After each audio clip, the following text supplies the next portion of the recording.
નમસ્તે વિદ્યાર્થી મિત્રો, કેમ છો? મજામાં? આજના વિડીયો લેક્ચરમાં આપ સૌનું સ્વાગત છે. તો આજના વિડીયો લેક્ચરમાં આપણે ધોરણ 7 વિષય ગણિત ચેપ્ટર 6 ત્રિકોણ અને તેના ગુણધર્મ વિશે આપણે અભ્યાસ કરતા હતા. તો એમાં આપણે સ્વાધ્યાય 6.4 ના પ્રશ્ન 5 સુધી આપણે અભ્યાસ કરી ગયા છે. તો આજના વિડીયો લેક્ચરમાં આપણે સ્વાધ્યાય 6.4 ના પ્રશ્ન 6 નો આપણે અભ્યાસ કરીશું.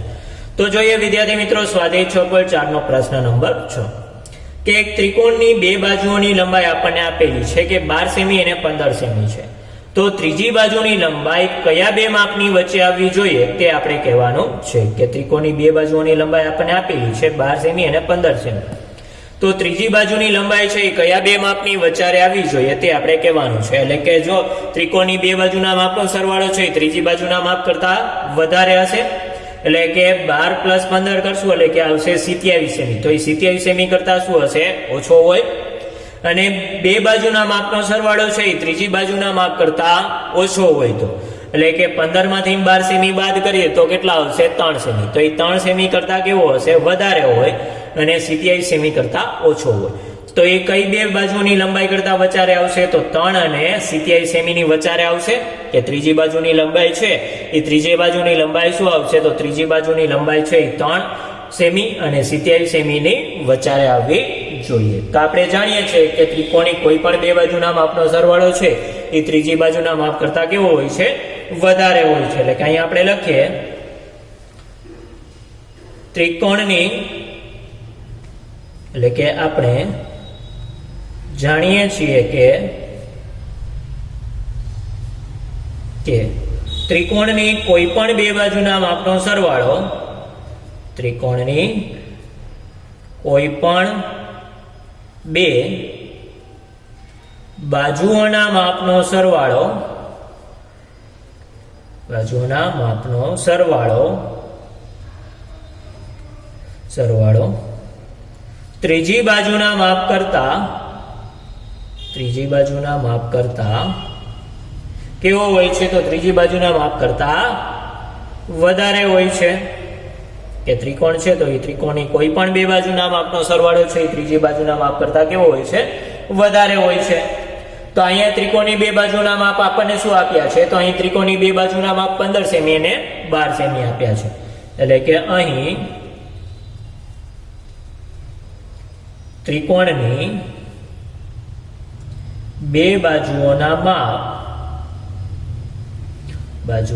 માપ 15 સેમી અને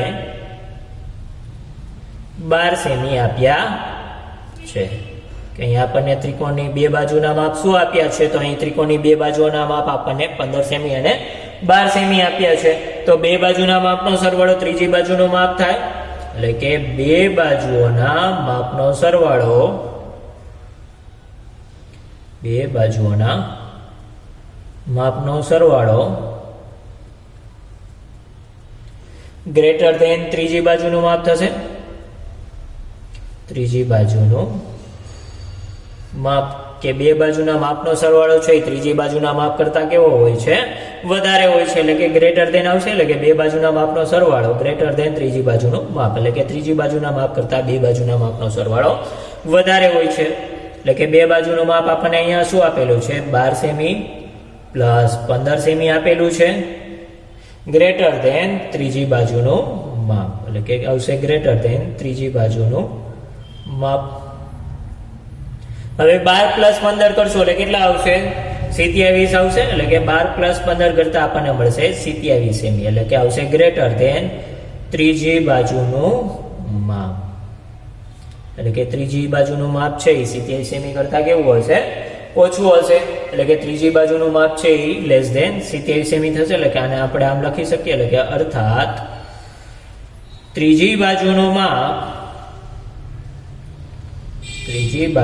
માપ લેસ ધેન 27 સેમી.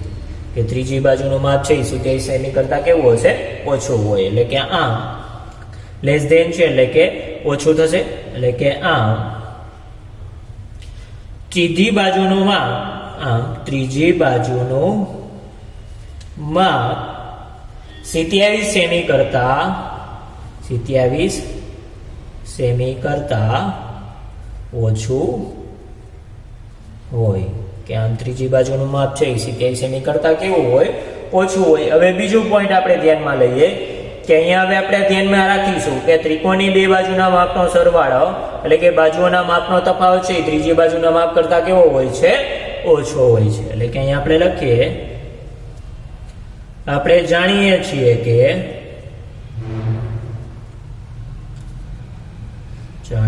છીએ કે ત્રિકોણની કોઈ પણ બે બાજુના માપનો સરવાળો, ત્રિકોણની કોઈ પણ બે બાજુઓના માપનો સરવાળો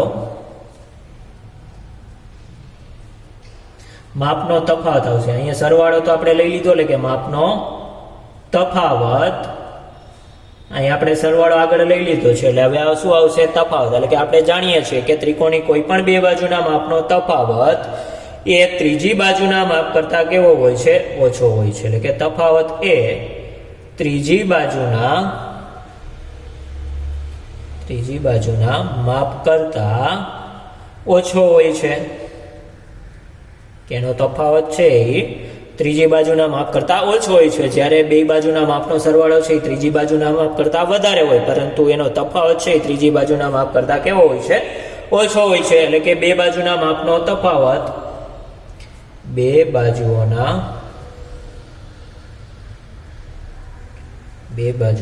માપનો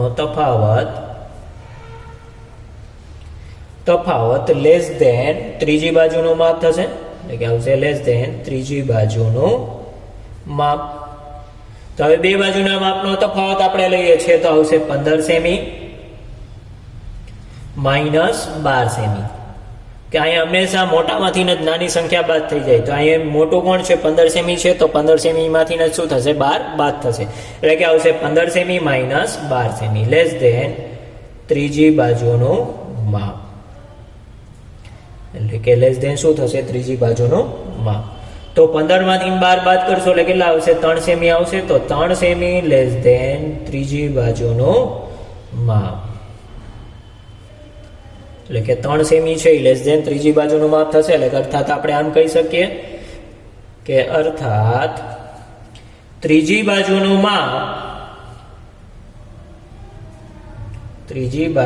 માપ લેસ ધેન કે શું થશે, લેસ ધેન આવશે કે ગ્રેટર ધેન આવશે, તો ગ્રેટર ધેન આવશે. કારણ કે અહીં ખુલ્લું કોના બાજુ છે, ત્રીજી બાજુ છે. એટલે કે ત્રીજી બાજુનું માપ ગ્રેટર ધેન આવશે 3 સેમી. એટલે કે ત્રીજી બાજુનું માપ છે એ કેવું હશે, 3 સેમી કરતા વધારે હોય. એટલે કે આમ આપણે કહી શકીએ કે આમ ત્રીજી બાજુનું માપ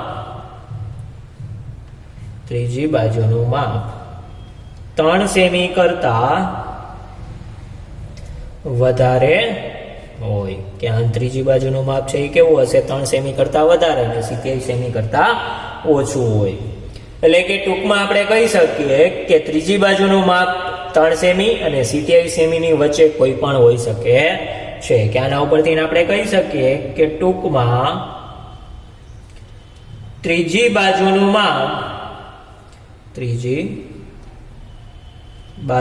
માપ 3 સેમી અને 27 સેમીની વચ્ચેનું કોઈ પણ માપ, કે ટૂંકમાં ત્રીજી બાજુનું માપ છે 3 સેમી અને 27 સેમીની વચ્ચેનું કોઈ પણ હોઈ શકે છે. એટલે કે કોઈ પણ હોઈ શકે. ત્રીજી બાજુનું માપ છે એ 3 સેમી કરતા વધારે અને 27 સેમી કરતા ઓછું છે. એટલા માટે ટૂંકમાં આપણે કહી શકીએ કે ત્રીજી બાજુનું માપ છે એ 3 સેમી કરતા વધારે અને 27 સેમી કરતા ઓછું હોવાથી, એટલે કે 3 અને 27 સેમીની વચ્ચેનું કોઈ પણ હોઈ શકે છે. તો અહીંયા આપણે સ્વાધ્યાય 6.4 પૂર્ણ કરીએ છીએ. હવે જોઈએ સ્વાધ્યાય 6.5. તો સ્વાધ્યાય 6.5 માં આપણને પહેલો દાખલો શું આપેલો છે, તો પહેલો આપણને અહીંયા આપેલું છે કે ત્રિકોણ PQR માં ખૂણો P કેવો છે, કાટખૂણો છે. કે અહીં ત્રિકોણ PQR આપણને આપેલો છે કે જેમાં ખૂણો P કેવો છે, કાટખૂણો છે. એટલે કે 90 અંશના માપનો ખૂણો છે. જો હવે PQ બરાબર 10 સેમી હોય અને PR બરાબર 24 સેમી હોય તો QR આપણે શોધવાનો છે. એટલે કે અહીં આપણને શું આપેલો છે, ત્રિકોણ PQR માં ખૂણો P કાટખૂણો છે એટલે કે અહીંયા આપણે લખીએ ત્રિકોણ PQR માં ખૂણો P કાટખૂણો છે. તો હવે કાટખૂણાની સામેની બાજુ શું થશે? કર્ણ થશે. તો ખૂણો P કાટખૂણો છે તો એની સામેની બાજુ કઈ થશે? તો આવશે ખૂણો P, એની સામેની બાજુ થશે QR. તો QR એ શું થશે? કર્ણ થશે. એટલે કે કાટખૂણાની સામેની બાજુને શું કહેવાય? કર્ણ. તો ખૂણો P એની સામેની બાજુ થશે QR. તો QR એ શું છે? કર્ણ છે. એટલે કે QR એ કર્ણ છે.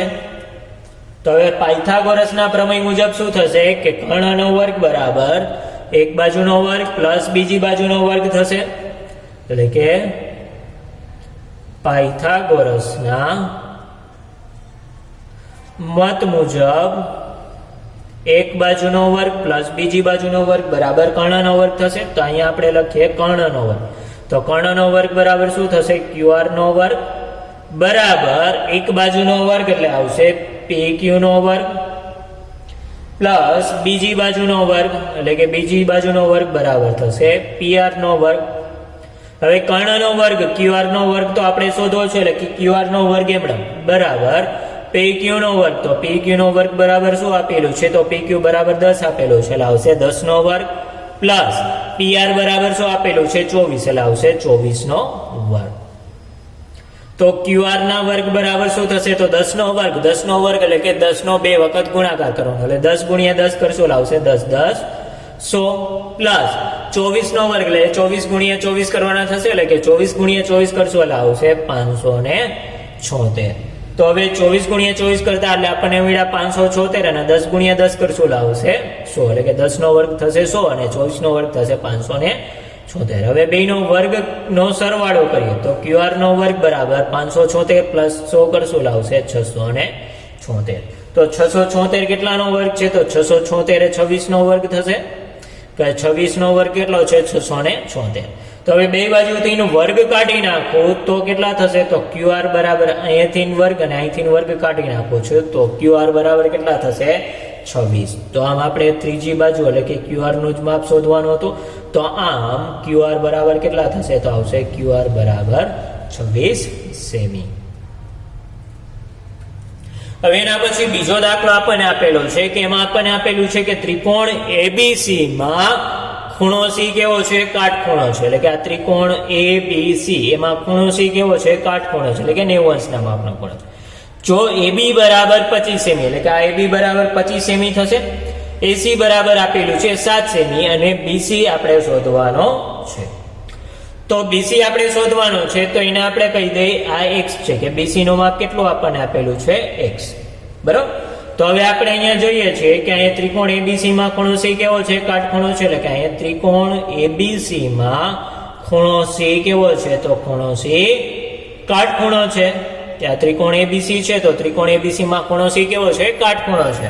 એટલે કે કાટખૂણાની સામેની બાજુ શું થશે? કર્ણ થશે. તો AB શું થશે? કર્ણ થશે. એટલે કે AB એ કર્ણ છે. તો હવે પાયથાગોરસના મત મુજબ અથવા તો પાયથાગોરસના પ્રમેય મુજબ શું થશે? તો પાયથાગોરસના મત મુજબ અથવા તો પાયથાગોરસના પ્રમેય મુજબ કે કર્ણનો વર્ગ બરાબર એક બાજુનો વર્ગ પ્લસ બીજી બાજુનો વર્ગ થશે. તો કર્ણ અહીંયા કયો છે? AB છે. તો આવશે AB નો વર્ગ બરાબર એક બાજુનો વર્ગ લાવશે AC નો વર્ગ પ્લસ બીજી બાજુનો વર્ગ લાવશે BC નો વર્ગ. તો હવે AB નો વર્ગ તો AB બરાબર કેટલા આપેલા છે? 25. તો આવશે 25 નો વર્ગ બરાબર AC બરાબર કેટલા આપેલા છે? 7 લાવશે 7 નો વર્ગ બરાબર પ્લસ BC બરાબર આપણને આપેલું છે x એટલે કે x નો વર્ગ કરીએ તો આવશે x નો વર્ગ. હવે 25 નો વર્ગ કેટલો થશે? તો 25 નો વર્ગ થશે 625 એટલે કે 25 ગુણ્યા 25 કરશો એટલે આપણને મળશે 625 બરાબર 7 નો વર્ગ થશે 49 એટલે કે 7 નો વર્ગ કરશો એટલે 7 49 એટલે કે 7 નો વર્ગ આવશે 49 પ્લસ x નો વર્ગ. હવે આ પ્લસ 49 એ બરાબરની ઓલી બાજુ જાવ દઉં તો અહીંયા ખાલી શું વધશે? x નો વર્ગ જ વધશે. એટલે કે આ x નો વર્ગ બરાબર આ 625 તો હતા જ અને આ પ્લસ 49 આલી બાજુ આવ્યો એટલે થઈ ગયા માઇનસ 49. તો x નો વર્ગ બરાબર શું થશે? 625 માંથી 49 બાદ કરશો એટલે કેટલા આવશે? 576. તો 625 માંથી 49 બાદ કરીએ આવશે 576. તો હવે 576 છે કે એનો વર્ગ છે, તો 576 એ 24 નો વર્ગ છે, એટલે કે 576 બરાબર આવશે 24 નો વર્ગ. તો હવે બે બાજુથી વર્ગ કાઢી નાખો તો x બરાબર કેટલા થશે? 24 થશે. તો x બરાબર તો શું છે? BC છે. તો BC બરાબર કેટલા થશે? તો આવશે BC બરાબર 24 સેમી. તો આપણે BC નો જ માપ શોધવાનો હતો, તો આમ શું થશે? તો આમ BC બરાબર થશે 24 સેમી. તો આમ BC બરાબર કેટલા થશે? તો આમ BC બરાબર થશે 24 સેમી. તો અહીંયા આપણે સ્વાધ્યાય 6.5 ના પહેલા અને બીજા પ્રશ્નોનો આપણે અભ્યાસ કર્યો. આવતા વિડીયો લેક્ચરમાં આપણે સ્વાધ્યાય 6.5 ના આગળના પ્રશ્નોનો અભ્યાસ કરીશું. તો ત્યાં સુધી દરેક વિદ્યાર્થી મિત્રને જય હિન્દ, જય ભારત.